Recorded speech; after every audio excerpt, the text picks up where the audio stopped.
सबको मर्द वो हैं जो जमाने को बदल देते हैं। मैं निवेदन करूंगा administrative secretary department of public grievances Shri Ejaz Asad ji से कि वो मुख्य अतिथि माननीय उपराज्यपाल श्री मनोज सिन्हा जी को सम्मानित करें। Good afternoon, everyone. Thanks to all our stakeholders who have contributed to this initiative through their support, guidance, and collaboration. Together, we have created a platform that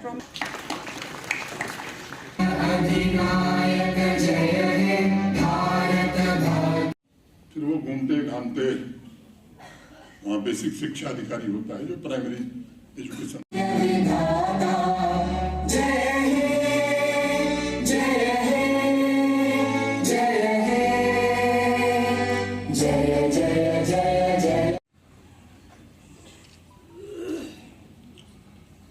आपकी जोरदार तालियों के बीच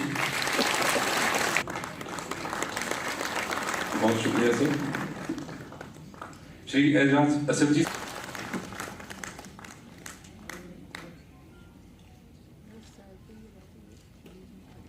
बहुत शुक्रिया। श्री अटल डुल्लू जी को भेंट पेश करें।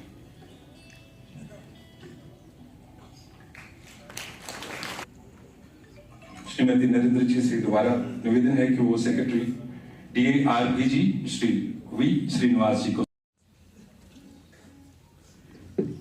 नमस्कार माननीय उपराज्यपाल महोदय, माननीय मुख्य सचिव श्री, आदरणीय सभी एडमिनिस्ट्रेशन के साथी, हमें इसमें एक लाभ दिखा कि जम्मू एंड कश्मीर सरकार से किसी भी तरह से जुड़े। एक तो लाभ ये था कि हमारा जब जहां जितना जैसा कहेंगे आपको उपलब्ध होगी। एक दूसरी चीज है कि टेक्नोलॉजी के मामले में सबसे पहले एक बात मैं कहना चाहूंगा कि एक ऐसी व्यवस्था जानबूझ करके यहाँ बनाई गई थी कि कॉन्फ्लिक्ट प्रोफिटियर्स का कारोबार चलता रहे। ई गवर्नेंस लागू होने के बाद यह व्यवस्था बदली है, भ्रष्टाचार के तंत्र पर भी शिकंजा कसा है और इसलिए आजकल कुछ लोगों को बड़ी तकलीफ हो रही है, वो बहुत दर्द में है। मैं उनकी पीड़ा समझता हूं, लेकिन मुझे उनसे कोई सहानुभूति नहीं है। मैं चाहता हूं कि ये पीड़ा और बढ़े, क्योंकि टैक्स पेयर्स के एक पैसे की कमाई जम्मू कश्मीर के नागरिकों के कल्याण में खर्च हो, ये माननीय प्रधानमंत्री जी की इच्छा है। यहाँ एक समय में पनपे और पोषित हुए भ्रष्टाचारी तंत्र कैसे बदला जाए, ये जम्मू कश्मीर प्रशासन का मैं समझता हूं कि सबसे बड़ा लक्ष्य है।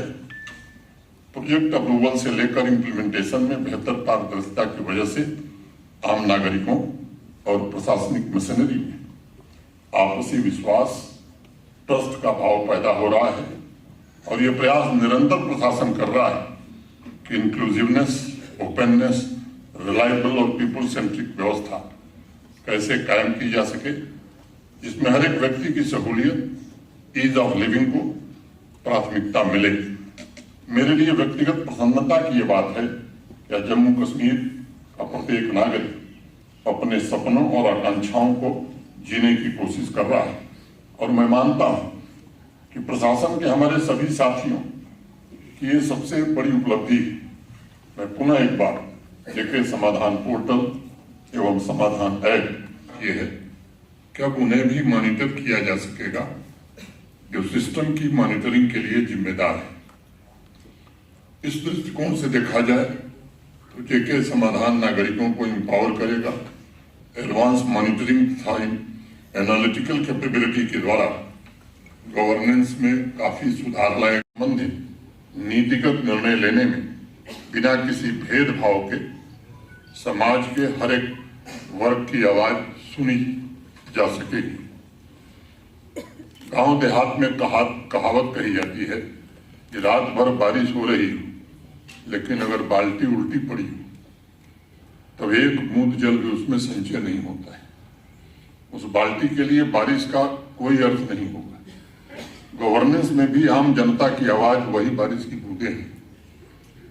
अगर डिपार्टमेंट नागरिकों की आवाज का संचय नहीं करता है तो वह सुशासन के लक्ष्य से चूक जाता है।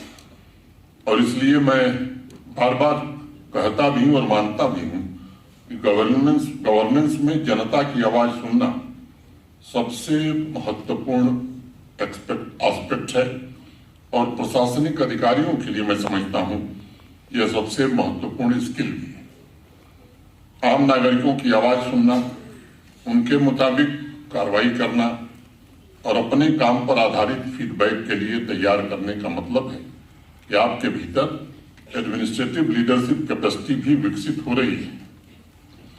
आप कागजों के पीछे छिपे सपनों और मानवीय संवेदनाओं को भी पढ़ पा रहे हैं और समझ पा रहे हैं। नागरिकों की शिकायतों और उनके फीडबैक को सुनने से पता चलता है कि आप उनकी बातों की चिंता करते हैं, परवाह करते हैं और उनकी आकांक्षाओं को पूरा करने का जज्बा भी रखते हैं।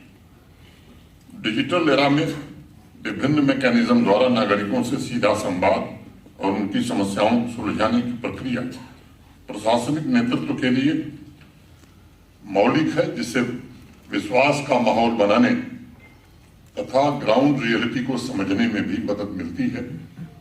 और इस लक्ष्य में जेके समाधान पोर्टल एवं समाधान ऐप मैं मानता हूं कि बहुत ही कारगर इंस्ट्रूमेंट साबित होगा।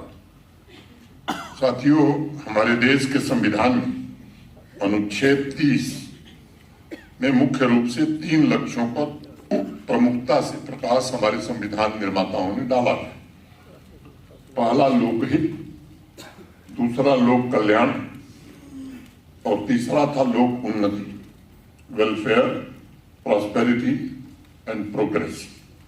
यह प्रशासन की सबसे बड़ी जिम्मेदारी है।